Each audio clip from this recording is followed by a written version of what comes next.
ड्रामे की स्टार्टिंग होती है और हम डीमन वर्ल्ड के गॉड फूकी को देखते हैं, जिसका सिर्फ एक ही उद्देश्य था, नश्वर संसार और इमोर्टल वर्ल्ड को खत्म करना, ताकि वो तीनों लोगों में सबसे ज्यादा ताकतवर बन जाए। जिसके लिए उसने इस बार पूरी अच्छी तरीके से तैयारी की होती है और एक ही साथ में नश्वर संसार और इमोर्टल वर्ल्ड दोनों को ही जादुई शक्तियों से बांध दिया होता है, ताकि दोनों एक दूसरे की मदद ना कर सके और दोनों एक बार में ही हार जाए। अब जैसे ही इसके बारे में इमोर्टल वर्ल्ड के लोगों को पता चलता है, यहाँ के लॉर्ड और महारानी दोनों ही मिलकर अपनी दुनिया को बचाने की कोशिश कर रहे होते हैं, लेकिन उनकी शक्तियाँ इनकी दुनिया को बचाने के लिए पूरी नहीं होती है। इसलिए इमोर्टल वर्ल्ड के जो गॉड होते हैं वो अपनी जिंदगी दांव पे लगाकर अपनी दुनिया को बचाने का सोच रहे होते हैं। दूसरी तरफ हम नश्वर संसार के कुछ लोगों को देखते हैं, ये भी अपनी दुनिया बचाने के लिए हेवन से प्रे करने के साथ साथ अपने पुण्य का भी यूज कर रहे होते हैं, ताकि वो अपनी दुनिया को आसानी से बचा सके, जिसके लिए वो सच्चे दिल के साथ प्रे कर रहे होते हैं। और इनका प्रे इतना ज्यादा स्ट्रॉन्ग होता है कि इनके पास से काफी सारे पुण्य निकलने लगते हैं, जो कि सीधा इमोर्टल वर्ल्ड में जाने लगता है। और इससे इमोर्टल वर्ल्ड के जो लॉर्ड होते हैं वो बहुत ही ज्यादा शक्तिशाली हो जाते हैं और फिर वो अपनी शक्तियों का यूज करते हुए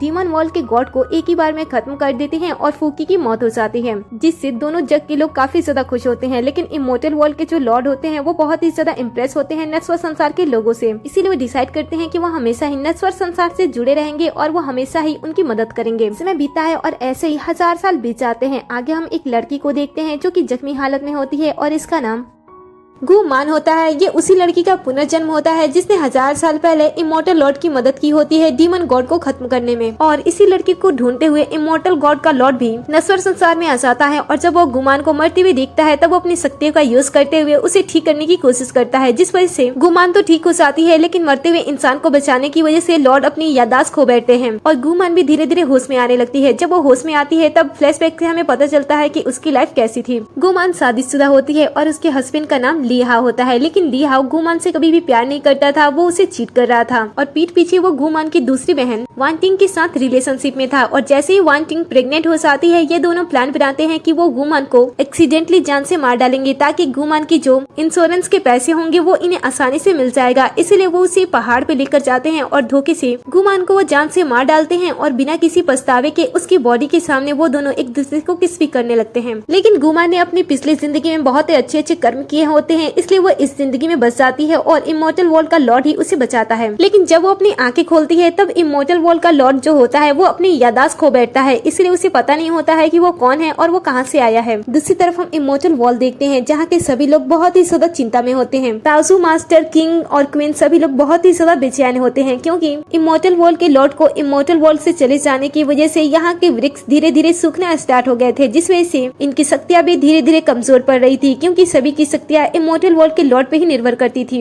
अगर वो किसी भी रीजन से इस जगह को छोड़ देते हैं तो यहाँ पे रहने वाले सभी लोग धीरे धीरे मर जाएंगे, क्योंकि इमोर्टल वर्ल्ड में रहने वाले लोगों को सरवाइव करने के लिए खाना पाने के अलावा सबसे ज्यादा इम्पोर्टेंट बात ये थी कि उनके साथ उनके लॉर्ड रहें। अगर उनके लॉर्ड उनके साथ नहीं रहते हैं तो ये लोग मर जाएंगे, इसीलिए ये लोग बहुत ही ज्यादा चिंता कर रहे होते हैं, क्योंकि वो बिना लॉर्ड के अपनी दुनिया से बाहर भी नहीं जा सकते हैं। इसलिए वो सोच रहे होते हैं कि उन्हें आगे क्या करना चाहिए। और दूसरी तरफ हम लॉर्ड को ही देखते हैं जो कि अपनी याददाश्त भूल गए होते हैं, इसीलिए गुमान उन्हें हॉस्पिटल लेकर जाती है ताकि वो उसके बारे में पता कर सके और उसके घर पे उसे पहुंचा दे। लेकिन वहाँ पे जाने के बाद उसे पता चलता है कि सामने वाले पर्सन जिसने उसकी जान बचाई थी वो तो अपना याददाश्त खो बैठा है, इसलिए वो डिसाइड करती है कि अब से वो उस इंसान का ख्याल रखेगी। उसके लिए वो फिर से अपनी जिंदगी जीना स्टार्ट कर देगी, क्योंकि वो अपनी जिंदगी जीना नहीं चाहती थी, क्योंकि अब उसके पास कुछ भी नहीं था। लेकिन इस इंसान की वजह से वो फिर से जीना स्टार्ट कर देती है और मन ही मन सोचती है कि जब तक वो सामने वाले पर्सन की फैमिली को ढूंढ नहीं लेती है, उसे अच्छी तरीके से ठीक नहीं करती है, तब तक वो अकेले ही इसका ध्यान रखेगी। फिर वो सोचती है कि आगे की जिंदगी बिताने के लिए वो पैसों का इंतजाम कैसे करेगी और कैसे वो इस इंसान को ठीक करेगी। तभी उसे एक अनजानी कॉल आती है और उसे पता चलता है कि उसने कुछ समय पहले किसी की मदद की थी। वो बुरी औरत अब मर चुकी है और वो मरने से पहले उसका जो कुछ भी था उसने वो सब कुछ गुमान को दे दिया है, इसलिए सब कुछ लेने के लिए गुमान को उस पर्सन के पास जाना होगा। ये सुनकर तो गुमान को काफी अच्छा लगता है और वो थोड़ी देर के अंदर उस पर्सन के पास चली जाती है और उस पर्सन से बात करती है। बात करने से गुमान को पता चलता है कि उस बूढ़ी औरत ने जिसकी इसने मदद की थी, उस बूढ़ी औरत ने अपना पुश्तैनी दुकान उसके नाम कर दिया है और वो पर्सन दुकान के पेपर भी उसे दे देता है। ये सब पाकर गुमान काफी खुश होती है और उसके बाद वो शॉप को देखने लगती है। दूर से उसकी नजर एक स्कैनर पे जाती है जो कि उसे काफी इंटरेस्टिंग लगती है, इसलिए वो पास जाकर उसे स्कैन करती है। तब उसे कुछ अजीब लगता है क्योंकि स्कैनर से उसे कुछ भी पता नहीं चलता है। इसके बाद वो शॉप को देखने लगती है और वो डिसाइड करती है कि अब से उस शॉप को वो खुद ही चलाएगी। ये सुनकर लॉर्ड भी उससे कहता है कि वो भी उसकी पूरी मदद करेगा और दोनों ही उस शॉप को चलाने के लिए रेडी हो जाते हैं। अब अगले से सीन में हम इमोर्टल वॉल को देखते हैं, जहाँ पे लू जुन किसी तरीके से इमोर्टल लॉर्ड से जुड़ना चाहते थे, जिसके लिए उन्होंने अपने हजारों साल की तपस्या को ऐसे यूज किया कि उन्होंने गुमान के शॉप को इमोर्टल वॉल से आसानी से जोड़ दिया, ताकि वो किसी भी तरीके से इमोर्टल लॉर्ड से एक बार बात कर सके। दूसरी तरफ हम गुमान को देखते हैं, जो कि शॉप को खोलने के लिए खाने की चीजें लाकर सजा रही होती है, और तभी उसे उसके फोन पे एक नोटिफिकेशन आता है। जब वो अपने फोन को चेक करती है, तब उसके फोन में एक नया ग्रुप चैट ओपन हो जाता है, जिसमें वो एक पर्सन के प्रोफाइल को देखती है। उस पर्सन ने अपने प्रोफाइल पे गॉड लिखा होता है। ये देखकर वो उसे कहती है कि क्या ये इंसान अपने आप को गॉड समझ रहा है? लगता है कि ये बेकार सा चैट ग्रुप उस क्यूआर के स्कैन करने की वजह से मेरे फोन में आया है। ऐसा कहते हुए फोन को रख देती है। तभी दुकान के अंदर से उसे आवाज आती है और सामने से कोई पर्सन उससे बात करता है। वो कहता है कि मैं सच में गॉड हूँ और तुम एक गॉड के इंसल्ट आखिर कैसे कर सकती हो? वैसे जाने दो, मुझे तुम्हारी दुकान की खाने की चीजें पसंद आई है, मैं उसे ले रहा हूँ। ऐसे कहते हुए वो खाने की कई सारी चीजें गायब कर देता है। अचानक से खाने को इस तरीके से गायब होते हुए देखकर तो गुमान शॉक्ड हो जाती है। साथ ही वो समझ नहीं पाती है कि वो आवाज कहाँ से आ रही थी। तभी हम इमोर्टल वर्ल्ड में लाओ जुन को देखते हैं। ये आवाज उनकी होती है और यही वहाँ की चीजों को खा रहे थे और अपने यहाँ के जादुई आईने से वो गुमान को देख रहे होते हैं और गुमान को डरता हुआ देखकर वो काफी मुस्कुरा भी रहे होते हैं। थोड़ी देर वो गुमान को परेशान करने के बाद और खाने की चीजों को इस तरीके से खाने के बाद वो गुमान को खाने के बदले में उसे वो उपहार देते हैं, जिसमें सोने होते हैं और साथ ही कुछ जादुई शीशियां भी होती हैं। इन सभी चीजों को पाकर गुमान बहुत ही ज्यादा खुश होती है और इसके बाद वो सोने की ईंटों को पैसे में बदल देती है। पैसे उसके पास इतने ज्यादा आ जाते हैं कि वो उन पैसों को देखकर बहुत ही ज्यादा खुश हो रही होती है। लेकिन तभी गुमान के बारे में कहीं से उसके हस्बैंड और उसकी वाइफ को पता चल जाता है, इसलिए वो उसे परेशान करने के लिए उसके पास आ जाते हैं।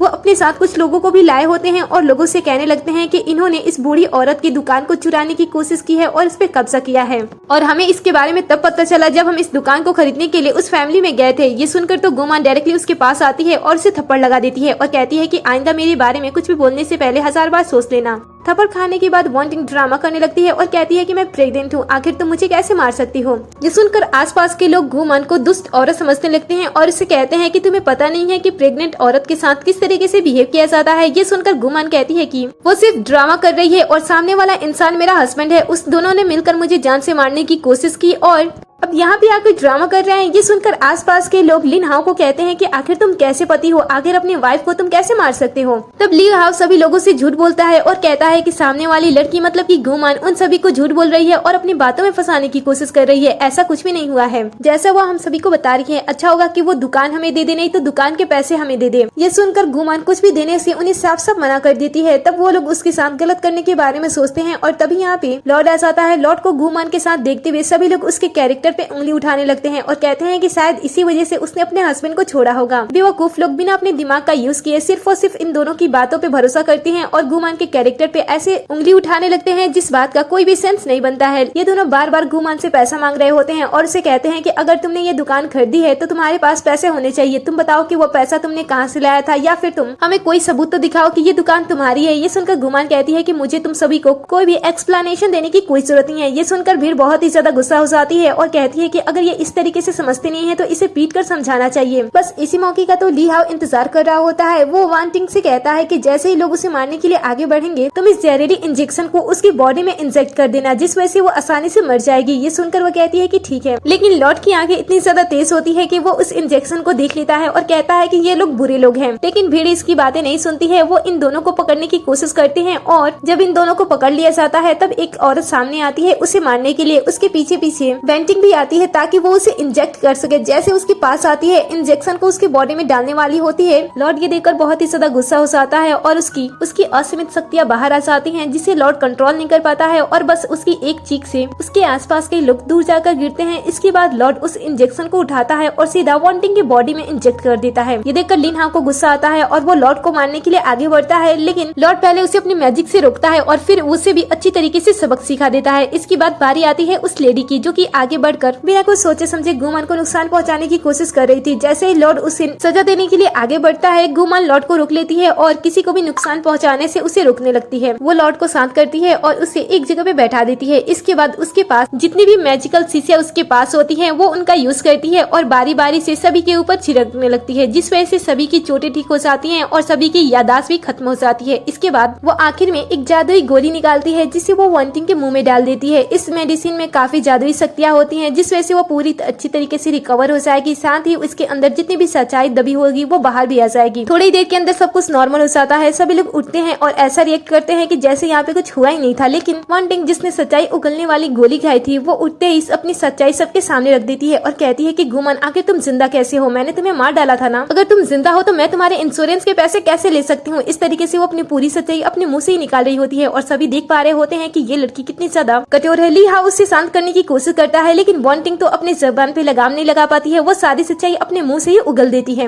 अब नेक्स्ट सीन में हम इमोर्टल वर्ल्ड देखते हैं जहाँ के मास्टर लाओजुन सभी अमर लोगों को आत्मा वृक्ष के पास लेकर आते हैं और उन्हें बताते हैं कि अगर ये आत्मा वृक्ष किसी रीजन की वजह से सूख जाती है तो इससे हम अमर लोग भी किसी न किसी रीजन से लुप्त हो जाएंगे। इसलिए मैंने इस पेड़ को बचाने के लिए अपनी शक्तियों को इमोर्टल वर्ल्ड से नश्वर संसार को जोड़ दिया है, जिससे कि हमारे लॉर्ड की ऊर्जा की वजह से ये आत्मा वृक्ष फिर से पुनर्जीवित हो रही है। ऐसा कहते हुए वो पेड़ की एक नई डाली को भी इन सभी को दिखाते हैं। सभी ये देखकर काफी खुश होते हैं क्योंकि अब उनके पास एक रास्ता था जिससे कि वो अपने आप के साथ अपनी दुनिया को भी बचा सके। नेक्स्ट सीन में हम डीमन गॉड फूकी के भी दूसरे जन्म को देखते हैं जो कि अभी भी इमोर्टल वर्ल्ड और नश्वर दुनिया को खत्म करने में लगा होता है, जिसके लिए वो काफी समय से सभी लोगों पे नजर रख रहा होता है क्योंकि उसके पास एक जादुई गोला होता है। उसे उस जादुई गोले से ये बात पता चल गई होती है कि गुमान किसी न किसी तरीके से इमोर्टल वर्ल्ड की मदद कर रही है। इसीलिए वो उसे जान से मारने का और इमोर्टल वर्ल्ड के साथ पूरी दुनिया को खत्म करने का प्लान बनाता है और गुमान को खत्म करने के लिए अपने रास्ते पे निकल जाता है। दूसरी तरफ हम गुमान और लॉर्ड को ही देखते हैं। गुमान सोचती है कि अभी उसके पास इतनी सारी जादुई शीशियां हैं लेकिन फिर भी वो इसे ठीक नहीं कर पा रही है। आखिर वो कब तक वो इसे ऐसे ही देखेगी? तभी डीमन गॉड फूकी भी यहाँ पे आ जाता है। गुमान से पीने का पानी खरीदता है। गुमान जैसे ही शॉप के अंदर जाती है वो लॉर्ड पे अचानक से मैसेज करता है जिस वजह से लॉर्ड की हालत खराब होने लगती है और उसे बहुत ही ज्यादा ठंड भी लगने लगता है। तभी गुमान भी बाहर आ जाती है। उसकी हालत को देखकर वो उसे संभालने की कोशिश कर रही होती है और डीमन ये सारी चीज देखकर उसे ऐसा लगता है कि शायद ये दोनों ही इस समय बहुत ही ज्यादा कमजोर हैं, इसलिए वो दोनों को ही जान से मारने की कोशिश करता है। लेकिन ये शॉप जो कि इमोर्टल वर्ल्ड से जुड़ी होती है इसलिए डीमन इन दोनों का कुछ भी नहीं बिगाड़ पाता है और मैसेज करने के बाद भी वो हार जाता है। इसलिए गुस्से में वो वहाँ से चला जाता है दूसरा प्लान बनाने के लिए। इसके बाद हम डीमन को वेंटिंग और ली हाउ के साथ देखते हैं। डीमन ने अपने पावर का यूज करके इन दोनों को पुलिस स्टेशन से बाहर निकाल लिया होता है, जिसके बाद ये दोनों डीमन के हर एक काम को करने का फैसला करते हैं। लेकिन यहाँ पे वेंटिंग जिसका स्वभाव हमेशा ही थोड़ी अजीब तरीके से बात करने का रहता है वो इसके साथ भी ऐसा ही करती है। लेकिन डीमन इससे गुस्सा हो जाता है और उसके ऊपर मैसेज कर देता है। कहता है कि आइंदा मेरे साथ इस लफ्जों में बात मत करना क्योंकि मुझे ऐसे बात करने वाले लोग बिल्कुल पसंद नहीं हैं। इसकी पावर को देखकर ली हाउ इतना ज्यादा डर जाता है कि वो खड़े खड़े अपने पैंट गीली कर लेता है और डर के मारे उसके सामने झुक जाता है और कहता है कि अब से आप जो कहोगे मैं वही करूंगा।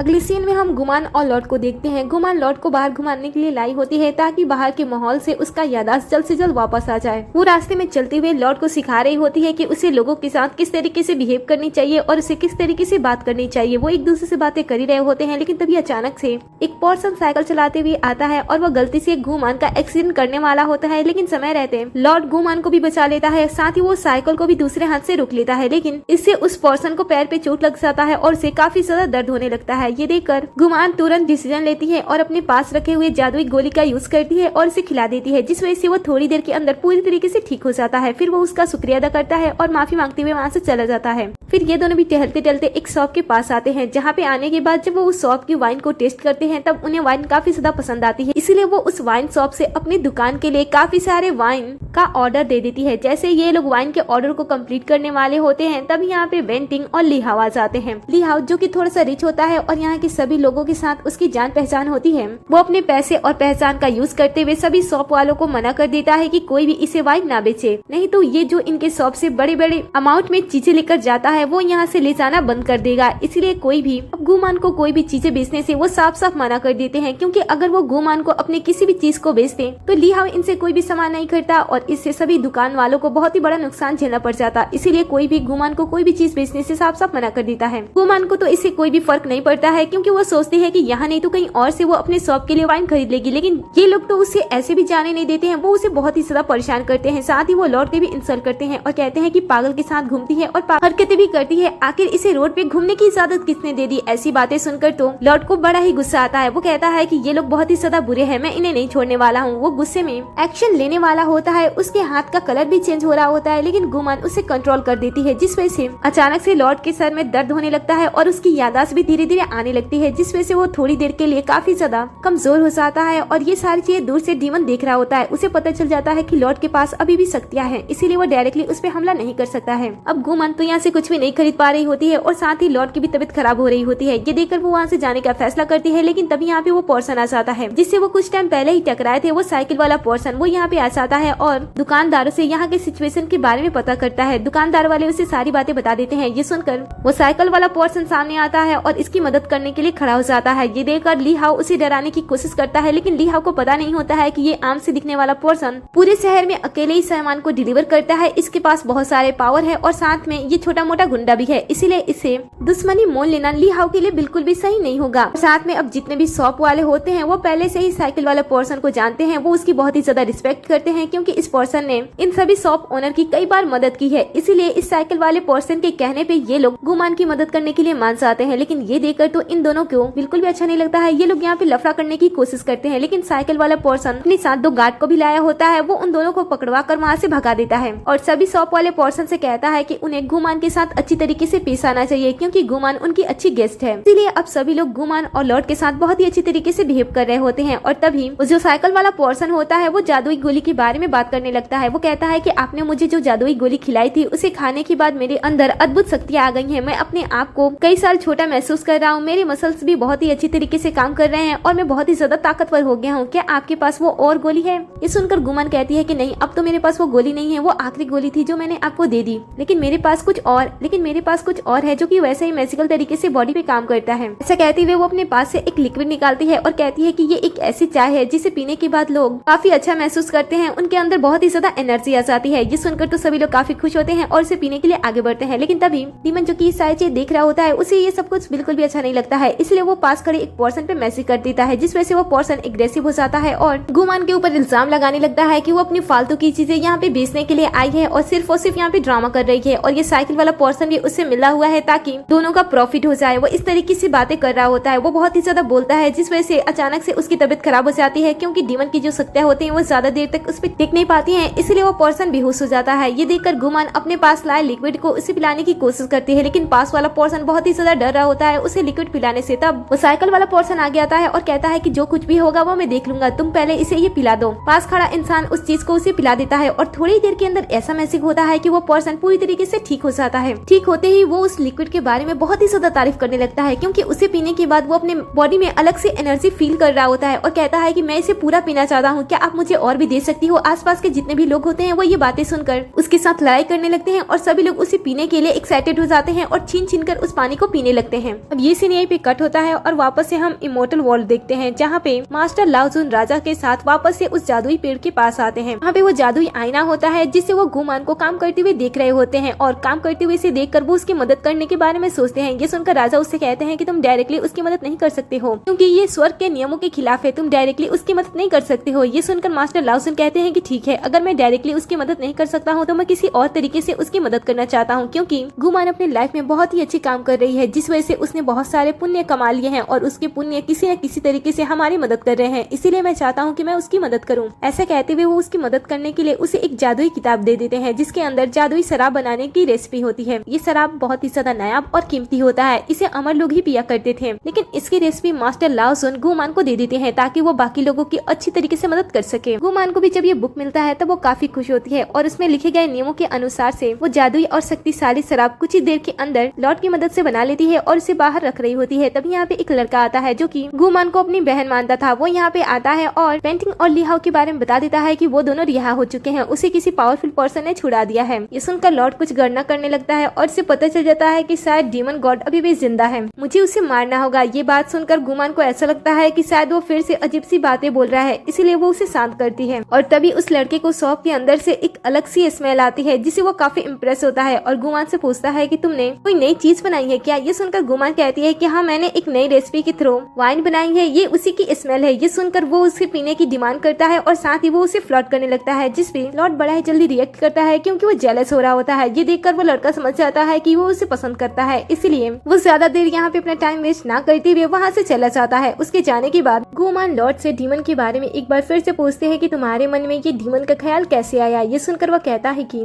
मैं शायद उसे जानता हूँ। तुम्हें पता है कि डीमन ने इस दुनिया को खत्म करने की कोशिश की थी और उस दिन जो पर्सन उस दिन हमारे शॉप पे आया था और बिना पैसे दिए पानी की बोतल लेकर चला गया था, वो जब मेरे पास था तब मुझे अजीब सी फीलिंग हो रही थी। उसके आसपास होने से मुझे नेगेटिव पावर महसूस हो रही थी जो कि डीमन की थी और मुझे ऐसा लग रहा है कि वो तुम्हें नुकसान पहुंचाना चाहता है क्योंकि तुम्हारे पास बहुत सारे पुण्य हैं जिनसे तुम इमॉर्टल वर्ल्ड को ठीक कर सकती हो। ये सुनकर तो वो उसकी बातों पे डाउट करती है और कहती है कि तुम कैसे कैसे बातें करते हो, क्या इस दुनिया में कोई डीमन भी होता है या फिर कोई इमॉर्टल वर्ल्ड भी होता है? मैं तो इन सारी बातों पे भरोसा नहीं करती हूँ। दूसरी तरफ हम डीमन को देखते हैं। यहाँ पे ये दोनों एक बार फिर से आते हैं क्योंकि ये अपने काम में नाकाम हो चुके थे, इसलिए डीमन इन पे बहुत ही ज्यादा गुस्सा करता है और कहता है कि तुम दोनों यहाँ से चले जाओ, नहीं तो मैं तुम दोनों को खत्म कर दूंगा।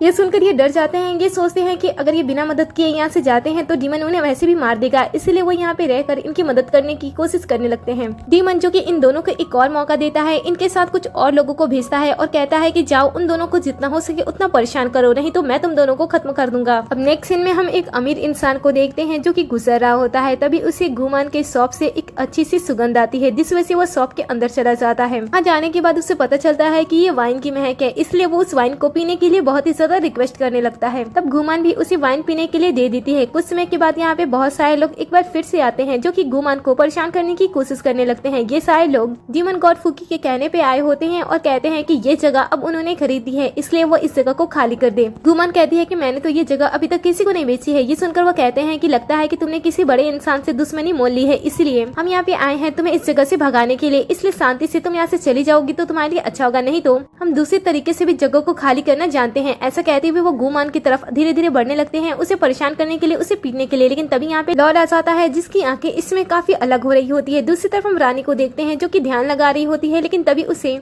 किसी अनहोनी के होने का आभास होता है। दूसरी तरफ हम लॉर्ड को देखते हैं जो कि इन लोगों को बहुत ही अच्छी तरीके से सबक सिखा रहा होता है, लेकिन उसे पता नहीं होता है कि यहाँ पे अपने मैजिक यूज करने की वजह से उसे अपनी आत्मिक ऊर्जा खोनी पड़ जाएगी। दूसरी तरफ हम डीमन को देखते हैं जिसे इसके बारे में पता होता है, इसलिए वो बहुत ही ज्यादा खुश हो रहा होता है कि लॉर्ड की शक्तियां धीरे धीरे जा रही हैं और जैसे वो कमजोर होगा वैसे ही वो उसे जान से मार देगा। लेकिन दूसरी तरफ हम देखते हैं कि लॉर्ड को गुमान जादू करने से रोक देती है। वो उसे शांत करती है और कहती है कि तुम्हें इनके ऊपर गुस्सा करने की या फिर इन्हें नुकसान पहुंचाने की कोई जरूरत नहीं है, क्योंकि मैं यहाँ पे पुलिस को बुला दूंगी, वो इन्हें यहाँ से लेकर जाएगी और उन्हें सजा भी दे देगी। तभी वो पर्सन भी शराब पीते हुए बाहर आता है और शराब की बहुत ही ज्यादा तारीफ करने लगता है। इसके बाद गुमान अपने बेहतरीन शराब का यूज करते हैं और सभी को अपनी बातों में फंसा लेती है। इसके बाद वो डीमन के जाल से भी इन्हें बाहर निकालती है और अपने शराब का लालच देते हुए उस पर्सन को भी पीटने के लिए कह देती है जिस पर्सन ने सभी को यहाँ पे इकट्ठा किया था इस शॉप को बंद करने की कोशिश में। नेक्स्ट सीन में हम इमॉर्टल वर्ल्ड को देखते हैं जहाँ की सभी अमर लोग एक दूसरे से बात कर रहे होते हैं कि वो लॉर्ड की शक्तियों को धीरे धीरे बढ़ते हुए महसूस कर पा रहे हैं। मतलब कि लॉर्ड अगर इसी तरीके से उस लड़की के साथ रहते हैं तो वो बहुत ही ज्यादा ताकतवर हो जाएंगे और वापस से अपनी दुनिया में आ जाएंगे। जिसपे महारानी तो खुश होती है, लेकिन उसे इस बात से थोड़ी सी जेलसी होती है कि एक इंसानी लड़की उसके लॉर्ड के साथ है, तो ये बात उसे बिल्कुल भी अच्छी नहीं आ रही होती है, इसलिए वो थोड़ी रूड तरीके से बिहेव कर रही होती है। दूसरी तरफ हम लॉर्ड को देखते हैं जिसे अब सब कुछ याद आ गया होता है और वो अपने पुराने रूप में भी आ गया होता है, इसलिए वो अपनी सारी सच्चाई गुमान को बता देता है। गुमान तो पहले ये सुनकर बहुत ही ज्यादा हंसती है और उसे छेड़ना स्टार्ट कर देती है, लेकिन तभी लॉर्ड उसे प्रपोज कर देता है और कहता है कि मैं तुम्हें पसंद करता हूँ। इस बात से वो थोड़ी सी अनकंफर्टेबल हो जाती है, लेकिन वो उसका पूरा साथ देने का फैसला करती है जब तक कि लॉर्ड को जीत हासिल नहीं हो जाती है। इसके बाद वो अगली सुबह से अपने शॉप में फिर से काम करने लगती है, क्योंकि उसकी जादुई शराब की वजह से उसकी बिक्री बहुत ही ज्यादा हो रही होती है और उसने बहुत सारे पैसे भी कमा लिए होते हैं। और जैसे ही इस खास शराब के बारे में वांटिंग और लिहाओ को पता चलता है, वो इसे परेशान करने के लिए एक बार फिर से आ जाते हैं। इस बार वो अपने साथ कुछ लोगों के साथ एक रिपोर्ट भी लेकर आए होते हैं जिसमें लिखा होता है कि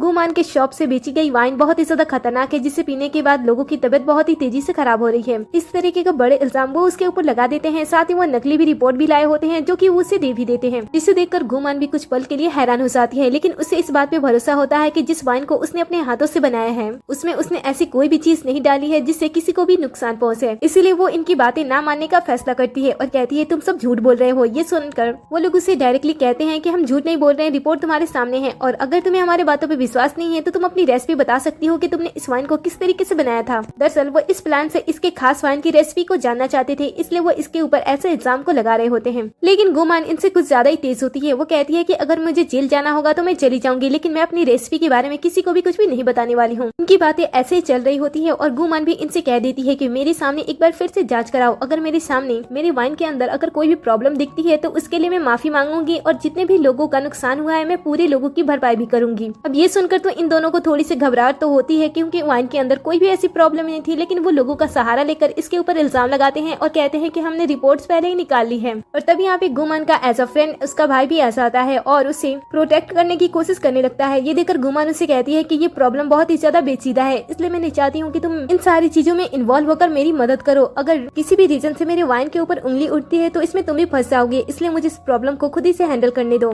लेकिन ये लड़का उसका साथ नहीं छोड़ता है और तभी अचानक से सभी के फोन पे एक नोटिफिकेशन आता है। जब सभी लोग अपने फोन को चेक करते हैं तब उन्हें पता चलता है कि शहर के जो प्राइम मिनिस्टर हैं उन्हें भी इसकी वाइन बहुत ही ज्यादा पसंद आई है, इसलिए वो ऑनलाइन आकर इस वाइन के ओनर को शुक्रिया अदा कर रहे हैं और कह रहे हैं कि पूरे शहर में ऐसे ही वाइन उसे बेचनी चाहिए। अब ऐसी बातें सुनकर तो सभी लोगों को पता चल जाता है कि गुमान के वाइन में कोई भी प्रॉब्लम नहीं है, इसीलिए अब कोई भी इन दोनों की बातों पर भरोसा नहीं करता है और ये दोनों धीरे धीरे यहाँ से निकलने वाले होते हैं। लेकिन वो लड़का इन दोनों को यहाँ से आसानी से जाने नहीं देता है। वो कहता है कि अगर तुमने छोड़ दिया तो मैं इन दोनों को नहीं छोड़ूंगा, मैं इन दोनों को फिर से पुलिस के हवाले कर दूंगा। ऐसे कहते हुए वो उसे फिर से अपने साथ लेकर चले जाते हैं। दूसरी तरफ हम डीमन को देखते हैं जो कि किसी भी तरीके से दुकान के उस कोने तक पहुंच जाता है जहां से गुमान अमर लोगों के साथ बातचीत किया करती थी। वहां पे जाने के बाद वो वहां के हर एक चीज को पॉइजन से भर देता है। अब अगले सीन में हम गुमान और लॉर्ड को देखते हैं। यहाँ पे लॉर्ड आता है और गुमान को एक बार फिर से शादी के लिए प्रपोज कर देता है और कहता है कि मैं तुमसे शादी करना चाहता हूँ। ये सुनकर गुमान कहती है लेकिन तुम तो अमर हो ना। ये सुनकर वो कहता है कि अमर मायने नहीं देखता है, मैं तुमसे प्यार करता हूँ और मैं पूरी जिंदगी तुम्हारे साथ ही बिताना चाहता हूँ। तब गुमान भी शादी के लिए हाँ कर देती है। इधर दूसरी तरफ इमोर्टल वर्ल्ड के लोग इस बात से अनजान होते हैं कि नश्वर संसार से उन्होंने जो कुछ भी खाने पीने की चीजें मंगाई है, इस बात से अनजान वो यहाँ की कुछ चीजों को खा लेते हैं, जिस वजह से उनकी हालत बहुत ही ज्यादा खराब हो जाती है और वो वहीं पे बेहोश हो जाते हैं। कुछ समय के बाद जब महारानी उनके पास आती है और उनकी ये हालत देखती है तब वो उन्हें बचाने की कोशिश करती है, जिस वजह से उसकी भी हालत खराब हो जाती है। सोच रही होती है कि वो इन दोनों को किस तरीके से बचाए। तभी वो गुमान को बात करते हुए सुनती है जो कि अमर लोगों से बात करने की कोशिश कर रही थी, क्योंकि वो काफी समय से इनसे बात नहीं की थी, इसलिए वो कुछ बोलती है और इसकी बातें रानी सुन लेती है। पहले वो एक दूसरे को पहचानते नहीं है, फिर वो एक दूसरे का परिचय देते हैं। इसके बाद महारानी गुमान से मदद मांगती है। गुमान भी मदद करने के लिए मान जाती है और महारानी बताने लगती है कि स्वर्ग लोक में क्या हुआ है, इसलिए वो उसकी मदद चाहती है, जिसके लिए गुमान को पर्वत की चट्टान की घाटी पे जाना होगा, जहाँ पे जाने के बाद उसे स्नो कमल मिलेगा। उसे उस स्नो कमल को किसी भी तरीके से इमोर्टल वर्ल्ड में भेजना होगा, जिसके बाद इमोर्टल वर्ल्ड वापस से सही हो जाएगा और यहाँ के सभी लोग भी ठीक हो जाएंगे। ये सुनकर गुमान मदद करने के लिए मान जाती है और इसके बाद वो उस पर्वत पे जाने लगती है लॉर्ड के साथ। वो चढ़ाई कर रही होती है, जिस वजह से उसकी तबीयत खराब हो रही होती है, इसीलिए लॉर्ड उसे उस मेडिसिन को खाने के लिए देता है जिससे शक्ति आती है। लेकिन जैसे वो उस मेडिसिन को खाने वाली होती है, लॉर्ड देखता है कि किसी ने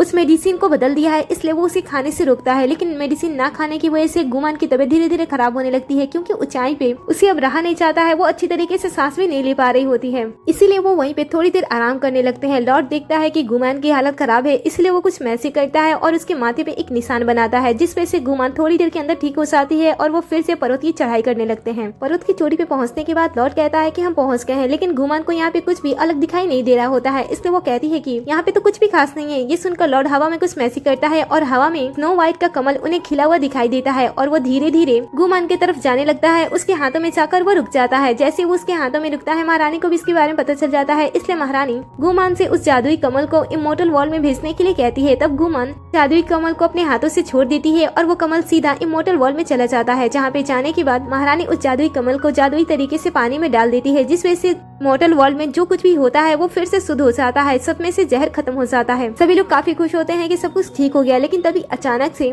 लीहा उस पर्वत पे आ जाता है और वो धोखे से गुमान को धक्का दे देता है, जिस वजह से वो पर्वत से नीचे गिर जाती है। ये देखकर लॉर्ड भी उसकी तरफ भागता है और वो भी चट्टान से नीचे गिर जाता है गुमान को बचाने के लिए। अब ऐसा करने के बाद लीहा और वॉन्टिंग काफी ज्यादा खुश होते हैं और डीमन के पास आते हैं इस खुशी को उनके साथ सेलिब्रेट करने के लिए। लेकिन डीमन जो कि बहुत ही ज्यादा खतरनाक होता है, वो इनके सक्सेस को देखकर पहले बहुत ही ज्यादा खुश होता है। वो कहता है कि तुम दोनों ने बहुत ही बड़ा काम किया है, इसलिए तुम लोगों को इनाम मिलना चाहिए। ये सुनकर तो ये दोनों भी खुश हो जाते हैं और कहते हैं कि हमें हमारा इनाम दे दीजिए, लेकिन डीमन इन्हें कोई भी इनाम देने से पहले इन्हें जान से मार डालता है और वहाँ से चुपचाप चला जाता है। लेकिन वो कुछ देर आगे बढ़ता है, तभी यहाँ पे गुमान और लॉर्ड दोनों ही यहाँ पे आ जाते हैं और दोनों ही एक बार में अचानक से डीमन पे हमला करते हैं और उसे पूरी तरीके से खत्म कर देते हैं। इस समय तक गुमान के पास भी शक्तियाँ होती हैं जो कि उसकी बॉडी के अंदर काफी समय से छुपी हुई होती हैं। अब डीमन को खत्म करने के बाद ये दोनों वापस से इमोर्टल वर्ल्ड में जाते हैं, जहाँ पे सभी लोग इन्हें एक साथ देखकर बहुत ही ज्यादा खुश होते हैं। गुमान ने इमोर्टल वर्ल्ड के लिए बहुत कुछ किया होता है, उनकी बहुत बार मदद की होती है, इसलिए इमोर्टल वर्ल्ड के जो लोग होते हैं वो गुमान को स्वर्ग में रहने के लिए कहते हैं और वो उसे अमर भी बनाने के लिए कहते हैं। लेकिन गुमान जिसे सिंपल जिंदगी पसंद थी, वो इन सभी चीजों को ठुकरा देती है और कहती है कि मैंने आप सभी की मदद की, मैं इतने ही से बहुत ही ज्यादा खुश हूँ, लेकिन अब मुझे अपनी दुनिया में लौटना होगा। ऐसा कहते हुए वो वापस लौट जाती है और वहाँ पे जाने के बाद वो फिर से अपनी नायाब शराब को बेचना स्टार्ट कर देती है। सभी लोग उसके शराब के बहुत ही ज्यादा दीवाने हो गए होते हैं और इस सीन पे इस ड्रामे का देन हो जाता है। आपको ये ड्रामा कैसा लगा मुझे कमेंट में जरूर बताना। चाहने से पहले वीडियो को लाइक कर दिए, साथ ही चैनल को भी सब्सक्राइब कर दिए, जिससे कि आप हमारे हर एक वीडियो से अपडेट रहो।